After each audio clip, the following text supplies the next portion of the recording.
Your business, your rules. Grow a business that works for you. This is the HerBusiness podcast. Hello, Susie Daphnis here. I'm the CEO of HerBusiness and your host of this podcast. And today I want to talk about something that can feel almost impossible when your business and your brain are full to the brim. There's so much going on. Too many tabs open in your mind and in your calendar. You know you need space, maybe a week, a month, a year, just to breathe. But of course, you can't take that time because there's always something else to do. Now, that's where the concept of white space comes in. We see it in design, the space between elements that makes things feel clear and uncluttered. And it turns out we need the same thing in our businesses to feel clear and uncluttered.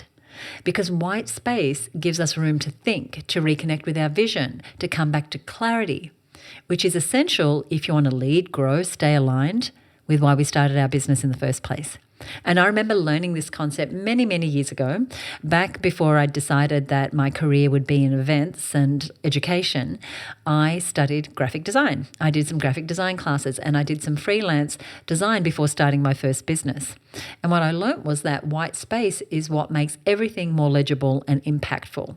It's because of the white space that the images, the words, and the graphics stand out.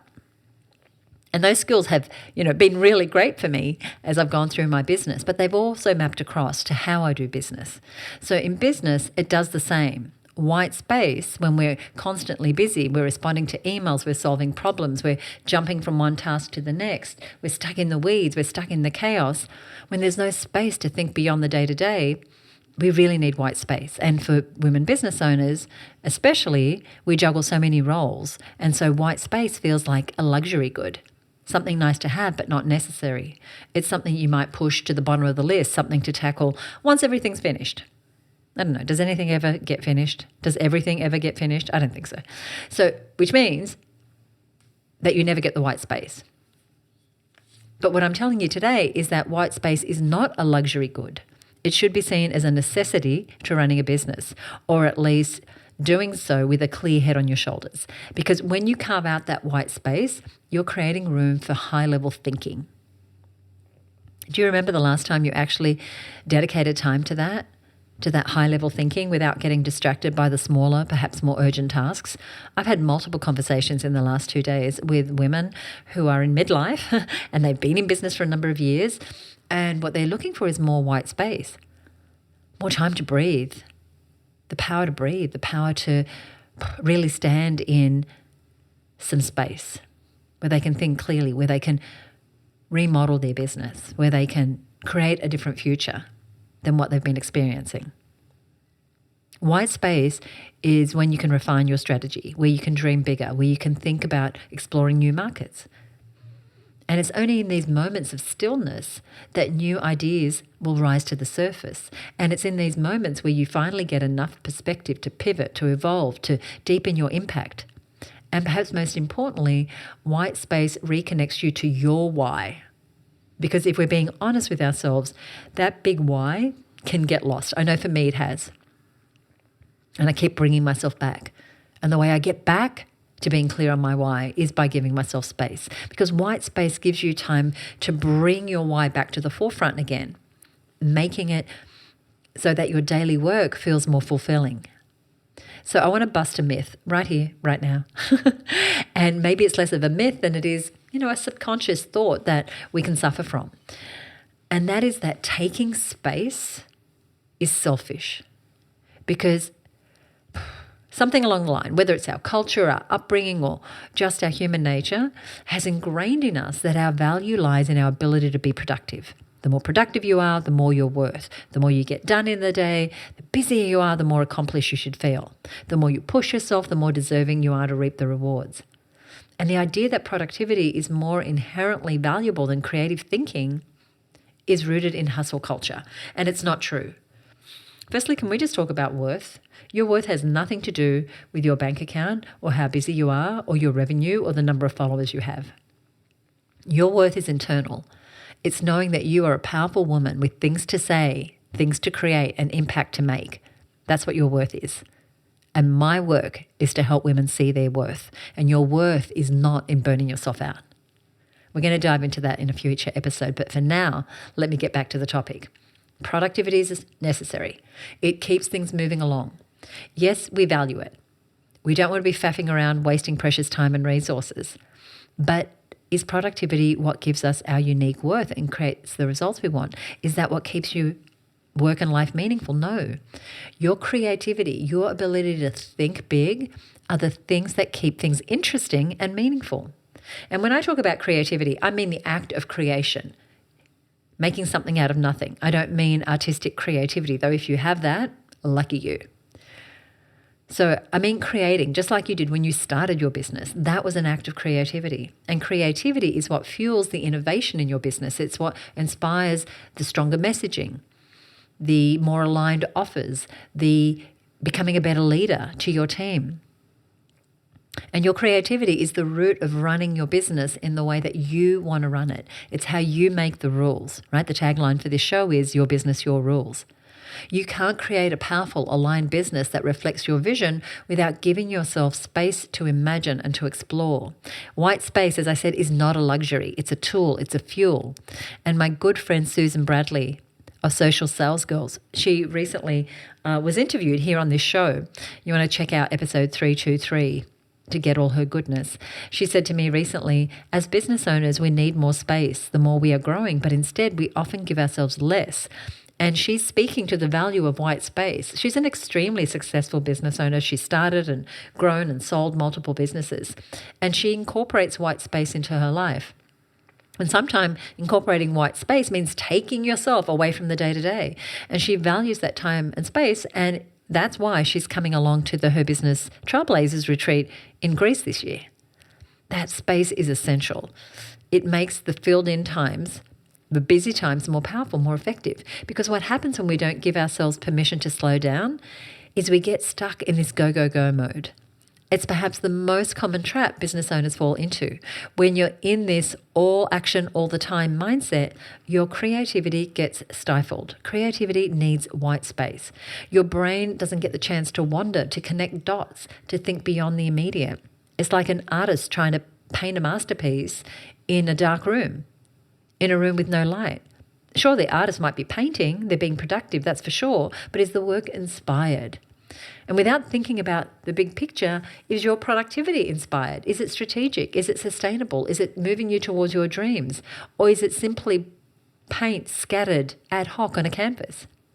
And I know that this is a difficult mindset to get out of, right? It's ingrained in us. I know it from my own behavior. We've been told a lie that productivity equals success, and the more I do, the more successful I will become. And I learned this the hard way. I worked myself into burnout, and that was not a feeling of success. I feel more successful these days when I can have more time and space. This is success for me.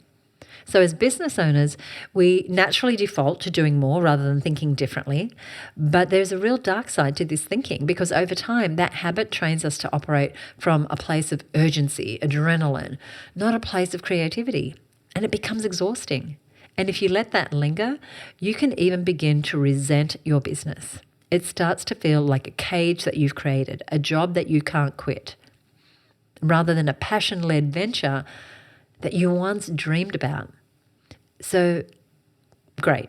White space is essential, but knowing that isn't enough. Good intentions aren't enough.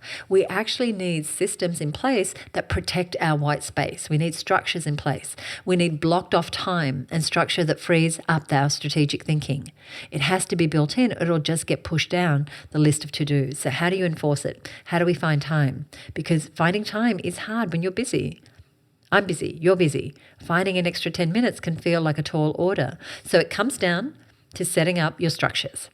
And there's a few key systems that you want to implement to create more white space in your life. The first structure, the first system is your planning system. You want to know that you have a very clear vision of where you're heading in your business. Not just the sales you'll make and the clients you'll help, but the way your business and life look when it's ideal. Like when you look 12 months ahead, what does the business look like if it's more ideal? When your planning starts with where you want to be, not just what you have to do or how you need to get there, you naturally begin to prioritize differently. That's why we make tools like the HerBusiness 90-day planning system available to our members to help them focus on big picture goals and easily be able to say no to distractions that don't serve them. And then you want to systemize your planning, having that protected, non-negotiable time in your calendar each week for strategic thinking, idea generation, exploring creativity. This isn't time you hope you get to do. It's like women say, I'm always working in the business. I don't get time to work on the business. But we need to hack our own behavior and put that system in place. Not at the end of the day.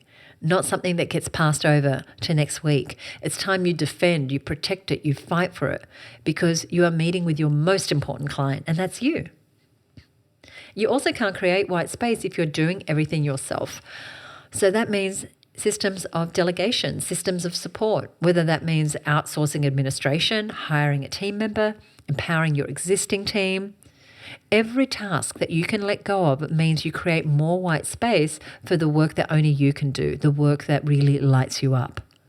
This could mean creating systems for automation or repetition, marketing systems, sales systems, team systems, communication systems. I feel like a broken record around this topic, but crikey, as they say, this is so important. You can't keep carrying the whole load yourself and hope to feel more creative and find white space. So any recurring tasks like onboarding clients, delivering a service, sending out invoices, publishing content can be automated. And that sounds like, yes, sure, I understand. But here's what I want you to understand. It's going to save you hours every week and stop you from getting decision fatigue.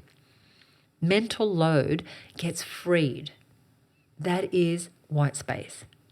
Recently, talking about automation, we did an episode of the show with Mandy Brasser where we talk about automation and ideas on where to start with your automation. I'll be sure to put a link in show notes, making myself a note now.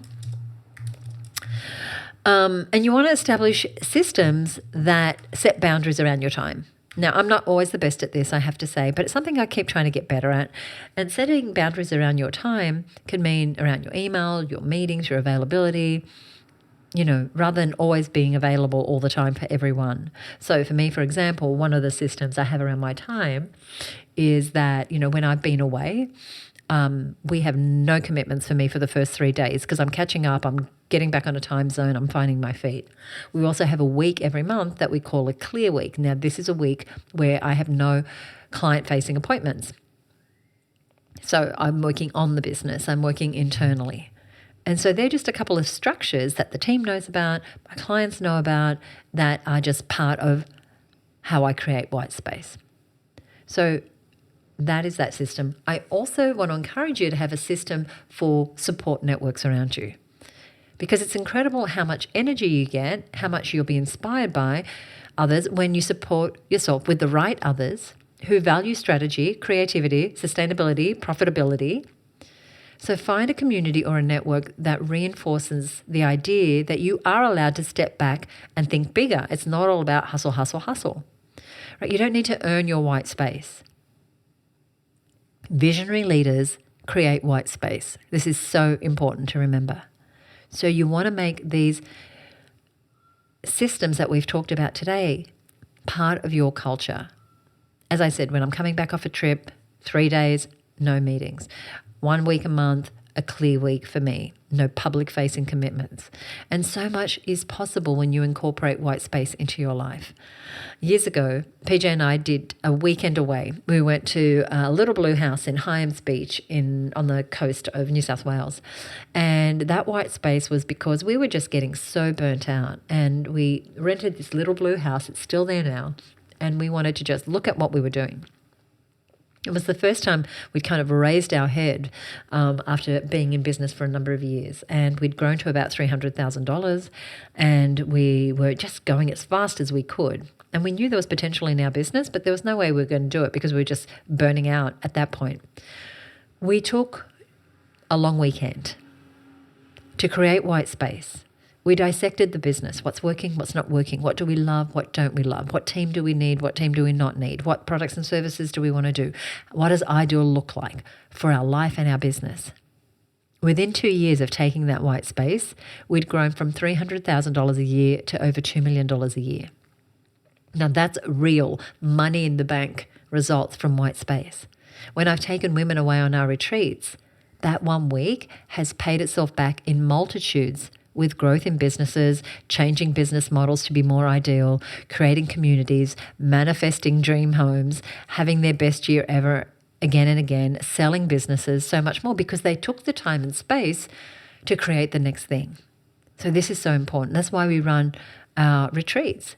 One of the women that's coming to the Business Trailblazers retreat in Greece said, I haven't stopped to look up for years. Actually, since I attended your retreat a few years ago, I've just been running with my head down. That's why she's back with us in Greece, to force herself to have the time and space to rebirth her business. And sometimes we do need to hack our own timelines, our own behaviors. White space, pausing, taking time couldn't be further from being a luxury. It's actually crucial to avoid falling out of love with your business or going down a path that doesn't lead to your freedom and happiness. So as we close out this episode, I'd love to know, what systems will you put in place to bring in more white space in your life? What are going to be your white space systems? Can you set an hour away this week? Can you call on peers and your network to hold you accountable? Can you schedule a week this year where you will physically get away and leave the laptop in the office? Take some butcher's paper, some coloured markers, a journal, and simply be, to think and plan. I want to know what you're planning to do. You can leave a review on the episode and tell me. You can join a conversation over on our Instagram account. You'll find it at HerBusiness. You can email me at podcast@herbusiness.com. And here's what I want you to know. Sometimes when we go into this white space environment, guilt might creep in because we're slowing down. And more than often, it does.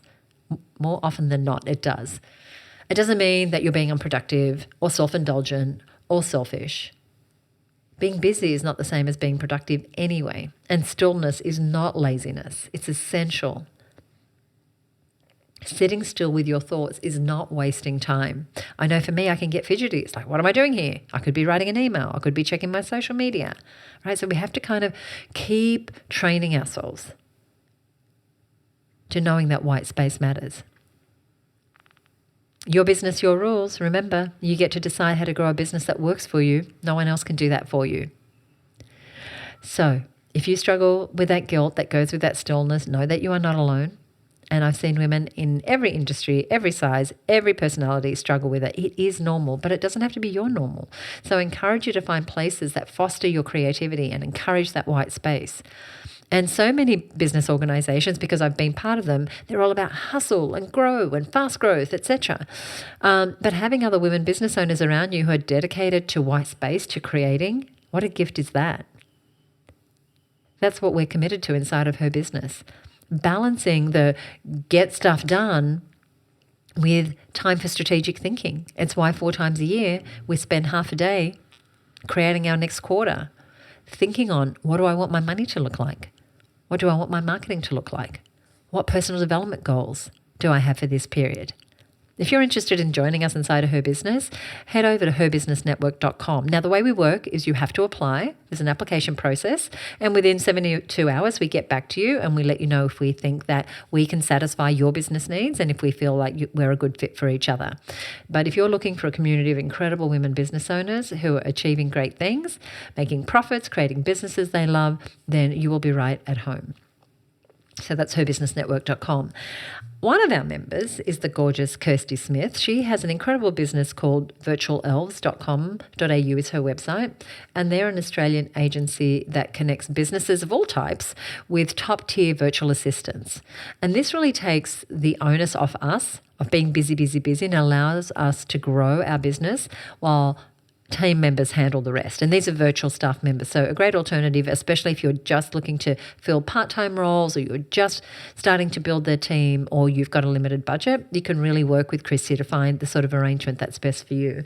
And so I will put a link to her. But here's what I want to say. So Christy was on the show a few episodes back. She was on episode 319. And she posted over on LinkedIn, she said this. So I'm going to give you 2 paragraphs. She said, being part of the HerBusiness network over the years has been transformative, not just for my business growth, but for the deep support, encouragement, and learning that comes from connecting with other driven, generous businesswomen. This community is a safe space to share wins, worries, and wisdom. I've received advice, made connections, and uncovered opportunities I never would have found alone. And she said, and the HerBusiness podcast, run masterfully by Susie Daphnis, is a shining example of this supportive spirit. Susie has a knack of drawing out stories and practical strategies from her guests, creating genuine conversations that leave you inspired and ready to take action. She said being interviewed by her was an absolute pleasure. Her thoughtful questions and obvious commitment to lifting women in business made the experience truly meaningful. Christy, I love you. Thank you so much. And I wanted to give you a shout out because you're helping so many of our members build teams around them and get the support they need to have more white space.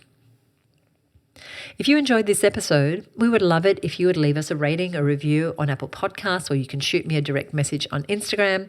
You'll find us at HerBusiness on Instagram. Now, I've mentioned a few things, a few people. Over on our website at herbusiness.com/330, you're going to find a summary of today's episode, including the resources, links to other episodes that I've mentioned. And if you're new to the show, be sure to hit follow or subscribe wherever you are listening and join me next week. We have a great episode coming up. I'll see you then. Bye for now.